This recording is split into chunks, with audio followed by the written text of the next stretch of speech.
आज से लगभग 60 साल पहले 1960 में कांग्रेस पार्टी के फ्रंटल संगठन के रूप में स्थापित युवा कांग्रेस ने कांग्रेस पार्टी में अब तक अपना अहम रोल अदा किया है। छत्तीसगढ़ में प्रदेश युवा कांग्रेस के अध्यक्ष आकाश शर्मा ने रिकॉर्ड मतों से चुनाव जीता। रायगढ़ से भी युवा आशीष जायसवाल ने जिलाध्यक्ष का चुनाव जीता है। आशीष बहुत जिम्मेदारी और सलीके से अपने पदभार का निर्वहन कर रहे हैं। रायगढ़ युवा कांग्रेस के जिलाध्यक्ष आशीष जायसवाल छात्र जीवन से ही कांग्रेस की विचारधारा से जुड़े हैं।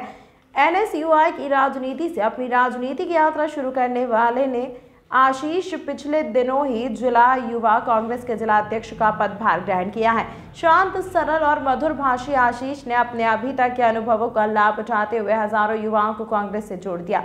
अब वे रायगढ़ जिले में मिशन 2023 के तहत फिर से कांग्रेस सरकार बनाने के लिए ग्रास रूट लेवल पर युवाओं को मोटिवेट कर कांग्रेस से जोड़ने का बुनियादी काम कर रहे हैं। आशीष का कहना है कि राहुल गांधी की भारत जोड़ो यात्रा का देश के युवाओं पर बहुत सकारात्मक प्रभाव पड़ा है। इससे प्रभावित होकर आशीष ने भी जिला स्तर पर अधिकाधिक युवाओं को कांग्रेस से जोड़ने का काम शुरू कर दिया है। वे आगामी चुनावों के मद्देनजर बूथ जोड़ो, यूथ जोड़ो की योजना को लेकर लगातार युवाओं के बीच जा रहे हैं और उन्हें कांग्रेस से जुड़ने के लिए प्रेरित कर रहे हैं। आशीष का मानना है कि प्रदेश के आगामी विधानसभा चुनाव में युवा कांग्रेस की बहुत महत्वपूर्ण भूमिका होगी। इस सिलसिले में रीडर्स फर्स्ट ने आशीष जायसवाल से छोटी पर महत्वपूर्ण भेंट वार्ता में उनके विचार जाने। पेश है भेंट वार्ता के चुनिंदांश। आज रूबरू कार्यक्रम में हमारे साथ कांग्रेस के युवा और ऊर्जावान नेता आशीष जायसवाल, जो जिला यूथ कांग्रेस के अध्यक्ष भी हैं, हमारे साथ मौजूद हैं। आइए उनसे मिलते हैं और जानते हैं कि उनके पदभार संभालने के बाद से युवाओं के लिए वो क्या क्या कर रहे हैं और आगे भविष्य की क्या योजनाएं हैं। हमारे चैनल में आपका बहुत बहुत स्वागत है। सबसे पहले हमारे दर्शक आपके फैमिली बैकग्राउंड और आपके एजुकेशन के बारे में जानना चाहेंगे। फैमिली बैकग्राउंड ऐसा है, एक मध्यम वर्गीय परिवार से मैं बिलोंग करता हूँ। हमारे परिवार में कोई राजनीति में भी नहीं रहा है। पिताजी का व्यवसाय था, फर्नीचर का व्यवसाय था, और भाई हमारे बड़े भाई, हम 4 भाई हैं। 4 भाई में मैं सबसे छोटा हूँ। बड़ा भाई हमारा शिक्षक है और 2 भाई भी हमारे व्यापार करते हैं। मध्यम वर्गीय परिवार से हूँ। शहर की पुरानी बस्ती से बिलोंग करता हूँ। राजा महल के पास सोनारपाड़ा पुरानी बस्ती का क्षेत्र है, वहाँ से मैं बिलोंग करता हूँ। मैं बीकॉम पास हूँ। पीडी कॉलेज से मैंने वाणिज्य कला महाविद्यालय से कॉलेज से, है ना, मैंने अपनी शिक्षा पूर्ण की है। और अभी जैसे आपने बताया कि आपके परिवार में किसी का भी राजनीति से कोई लगाव नहीं रहा, तो आपका झुकाव कैसे हो गया इस ओर? जी, मैं बचपन से ही, जब स्कूल में अपन थे, स्कूल के समय से ही सामाजिक कार्यों में रुचि रही है। सामाजिक कार्यों की रुचि में रहते-रहते इस रुचि ने मुझे राजनीति में धकेल दिया। जब मैं कॉलेज में था, तो कॉलेज में कॉलेज में होने वाले सांस्कृतिक कार्यक्रम, खेल में बहुत आगे था। क्रिकेट में मैं स्टेट तक खेला हूँ और कॉलेज और स्कूल का प्रतिनिधित्व किया है मैंने कप्तान के रूप में। तो इन सारी गतिविधियों में रहता था, तो कुछ-कुछ परेशानियाँ स्कूल कॉलेज की दिखती रहती थी। तो जब मैं पीटी कॉलेज में पढ़ता था, तो कुछ-कुछ मामलों को अपने मित्रों के साथ लेकर के हम प्रिंसिपल के पास या मैनेजमेंट के पास जाया करते थे। बस वहीं से कांग्रेस की ओर झुकाव हुआ और उसी समय 2008 सन में सकराजीत नायक जी सरिया क्षेत्र से रायगढ़ चुनाव लड़ने आए थे और वहीं से मैं उनसे जुड़ा और राजनीतिक पारी की वहीं से शुरुआत की मैंने। और राजनीतिक पारी शुरुआत करने के बाद उसी साल हम पीडी कॉलेज में एनएसयूआई चुनाव प्रदेश में चुनाव प्रक्रिया में एनएसयूआई जो है हमारा छात्र संगठन, उसकी प्रक्रिया प्रारंभ हुई और उसमें हमने अपना चुनाव लड़ा और चुनाव में पैनल के साथ, मतलब पैनल में हमारे अध्यक्ष जीते अमित सिन्हा सरिया से, वो जिला अध्यक्ष बने और मैं महासचिव बना। बस वहीं से हमारे राजनीतिक पारी की शुरुआत हुई। आपकी बातों से तो ये जाहिर हो रहा है कि आप बहुमुखी प्रतिभा के धनी हैं। खेल में भी आपका उतना ही दखल-अंदाज़ी है और साथ में समाज सेवा से भी जुड़े रहे। तो अभी-अभी हाल में ही आप चुनाव लड़ कर के जिलाध्यक्ष भी बने हैं। तो अब तक का आपका राजनीतिक सफ़र क्या रहा? आपकी उपलब्धियाँ क्या रही? राजनीतिक सफ़र तो काफ़ी लंबा है। 2008-9 से मैं राजनीति में हूँ और एक विशेष इसमें बात है, 2008-9 में मैं एनएसयूआई का पदाधिकारी था, महासचिव। उसके बाद मैं 10 में फिर से यूथ कांग्रेस में आया। यूथ कांग्रेस का मैं महासचिव ही था विधानसभा का। लेकिन 2010 से लेकर के 2022 तक मैं पार्टी का निस्वार्थ भाव से सेवा किया हूँ। किसी पद में मैं नहीं रहा हूँ। मुझे बूथ स्तर में मैं लगातार अपने बूथ में अध्यक्ष रहा हूँ। मतलब बूथ लेवल के कार्यकर्ता के रूप में मैंने पार्टी का काम किया है और जो कुछ भी ज़िम्मेदारी पार्टी के द्वारा मुझे दी गई है, उसका मैंने निर्वहन किया है। विधानसभा पिछले चुनाव में भी बिना किसी पद में मैं रहते हुए हमने विधानसभा चुनाव में खूब कार्य किया और उसके बाद नगर निगम के चुनाव आए तो मैं जिस वार्ड में रहता हूँ, वार्ड क्रमांक 12 और 13 इन दोनों का मुझे प्रभारी बनाया गया था। मैं बूथ अध्यक्ष भी था और उसका निर्वहन करते हुए हमने कार्य किया और दोनों वार्ड में कांग्रेस चुनाव जीती। अब जब 2022 में अभी मई-जून में इलेक्शन की प्रक्रिया आई, हमने कड़ी धूप में 1 माह में रायगढ़ विधानसभा जो क्षेत्र है, जो मेरा रायगढ़ जिले का जो क्षेत्र है, उसमें कम से कम हमने 15,000 युवाओं को टोटल कुल मिला के 25,000 युवाओं को जोड़ा। कुछ उसमें रिजेक्ट हुए, 15,000 युवाओं को हमने जोड़ा था और उसके रिजल्ट परिणाम अपने नवंबर के बाद आया, मैं जिलाध्यक्ष बना हूँ। जब से मैं जिलाध्यक्ष बना हूँ, तो जिलाध्यक्ष बनने के बाद भारत जोड़ो यात्रा की कार्यक्रम हम लोगों ने किया। वो 9 दिन का कार्यक्रम हमने पूरा 100 किलोमीटर का तय किया।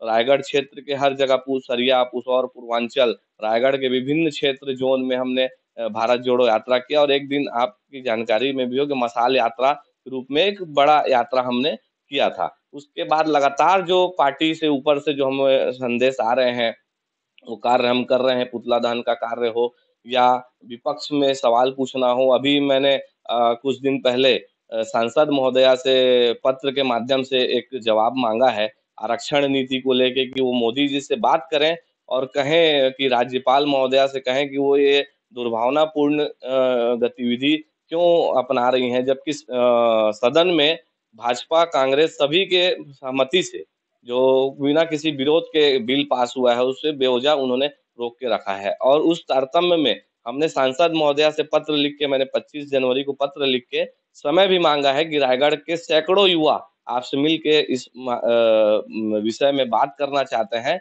और आप तक अपनी बात पहुँचाना चाहते हैं, लेकिन अभी तक फिलहाल उन्होंने समय नहीं दिया है। पार्टी संगठन के लिए बहुत ही मेहनत कर रहे हैं और इतने युवाओं को आपने जोड़ा है अभी तक पार्टी से, ये पार्टी के लिए बहुत बड़ी उपलब्धि भी है। तो आने वाले समय में या भविष्य में युवाओं के लिए आपका क्या एजेंडा है? उनको किस तरह से आप आगे ले आएँगे? देखिए युवा साथियों को बूथ-बूथ तक हम अभी हमारा एक और कार्यक्रम का भी लॉन्चिंग हुआ था। हमारे दिल्ली से प्रभारी आई थी प्रियंका सारसर जी। यूथ जोड़ो, बूथ जोड़ो कार्यक्रम का हमने शुभारंभ किया है, जिसमें प्रत्येक बूथ में हमको एक हमारी टीम बनानी है, युवाओं की टीम बनानी है। हम पूरे अपने जिले में युवाओं को कांग्रेस से जोड़ेंगे, कांग्रेस की रीति-नीति से वो करेंगे और उनसे संबंधित जो भी समस्याएँ युवाओं को आती है, अभी हमारे मुख्यमंत्री जी ने बेरोजगारों को नए वित्तीय वर्ष से कहा कि हम उनको बेरोजगारी भत्ता भी देंगे। तो हमारी सरकार युवाओं के लिए बहुत ऐसे कार्य कर रही है जो उनके लाभ में है। राजीव युवा मितान क्लब की आपका जानकारी होगा कि राजीव युवा मितान क्लब के माध्यम से प्रत्येक वार्ड पंचायतों में एक क्लब बना के उनको सांस्कृतिक कार्यक्रम, खेल के लिए प्रोत्साहित किया जा रहा है। कल ही मैं एक कार्यक्रम में था वार्ड क्रमांक 14 में, वहाँ एक कार्यक्रम में मौजूद था, वहाँ 2 छोटी-छोटी बच्चियाँ थी, उन्होंने स्टेट में अभी छत्तीसगढ़ ओलंपिक में पिट्ठुल प्रतियोगिता में उन्होंने स्टेट खेला है और वो फाइनल जीतने से रह गई। तो ये हमारे लिए बहुत गर्व की बात है, हम युवा वर्ग को बस इसी तरह अपने साथ जोड़ के अच्छे कार्यों में, सांस्कृतिक कार्यों में आगे लाना चाहते हैं, समाज के हित में कार्य करने के लिए प्रेरित करना चाहते हैं और एक युवा सशक्त हो, ये हमारा उद्देश्य है। राजनीति में भी युवा आएँ और एक स्वच्छ राजनीति की परिपाटी का माहौल प्रारंभ करें। अभी आपने जैसा बताया था कि आपने भारत जोड़ो आंदोलन में काफ़ी मेहनत की और लगभग 100 किलोमीटर की यात्रा की। तो हम आपसे ये जानना चाहेंगे कि ज़मीनी स्तर पर इस कार्यक्रम का कितना असर पड़ा है? और आने वाले समय में जो चुनाव आने वाले आगामी विधानसभा चुनाव में, क्या उससे कोई फ़र्क पड़ेगा? जी, बहुत फ़र्क पड़ेगा। भारत जोड़ो यात्रा जब हमने पहला दूसरा दिन चालू किया, तो उसमें जैसे रिस्पॉन्स हमको थोड़ा कम मिला, लेकिन उसके बाद जब हम जैसे ही वो आप मीडिया का धन्यवाद करना चाहूँगा, मैं आप सभी का धन्यवाद करना चाहूँगा। आपके माध्यम से जो ये मैसेज लोगों के बीच में गया, तो सरिया में देख लीजिए कि आप पुसौर में देख लीजिए, पूर्वांचल में देख लीजिए कि रायगढ़ में जो समापन जो भारत जोड़ो का हुआ, उसमें आम लोगों ने, आम जनता ने और आम युवा साथियों ने बढ़-चढ़ कर हिस्सा लिया। ये बहुत ही अच्छी बात है और भारत जोड़ो यात्रा देश को जोड़ने के लिए हमारे राहुल गांधी जी जो कन्याकुमारी से लेकर के कश्मीर तक चले हैं 3600 किलोमीटर की यात्रा, आप भी इस चीज़ को समझ रहे होंगे कि आसान नहीं है।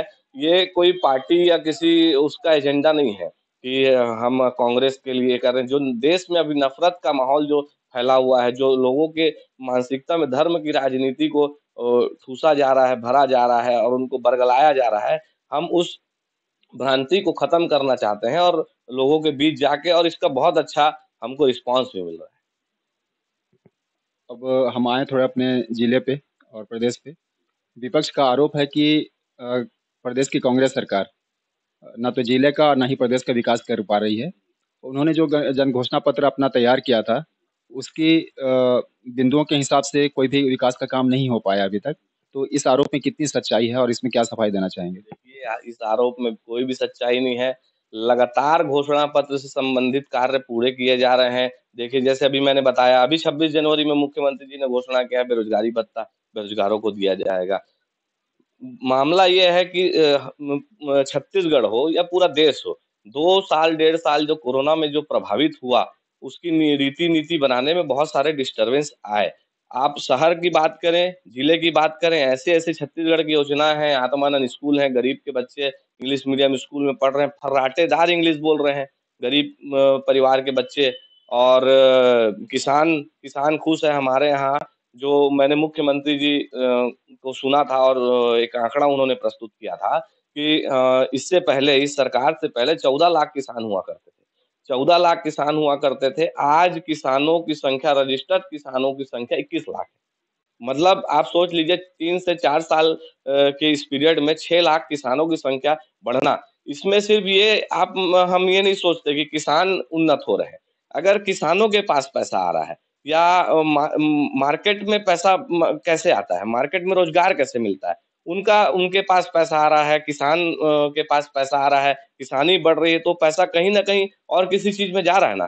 कोई बेरोज़गार था अब तक, किसानी करके वो सरकार से पैसा प्राप्त कर रहा है, वो मोटरसाइकिल खरीद रहा है, वो और कुछ कर रहा है। तो इस प्रकार से उन्नति बढ़ रही है छत्तीसगढ़ की और ये भाजपाइयों के पेट में दर्द कर रहा है क्योंकि वो उनकी स्थिति उन्होंने देख ली है कि कांग्रेस की सरकार आने से पहले वो 14-15 विधायक में रह गए थे और कांग्रेस इतना अच्छा कार्य कर रही है, कांग्रेस की सरकार इतना अच्छा कार्य कर रही है, जिले में इतना अच्छा कार्य हो रहा है कि अब उनको ये पच नहीं रहा है।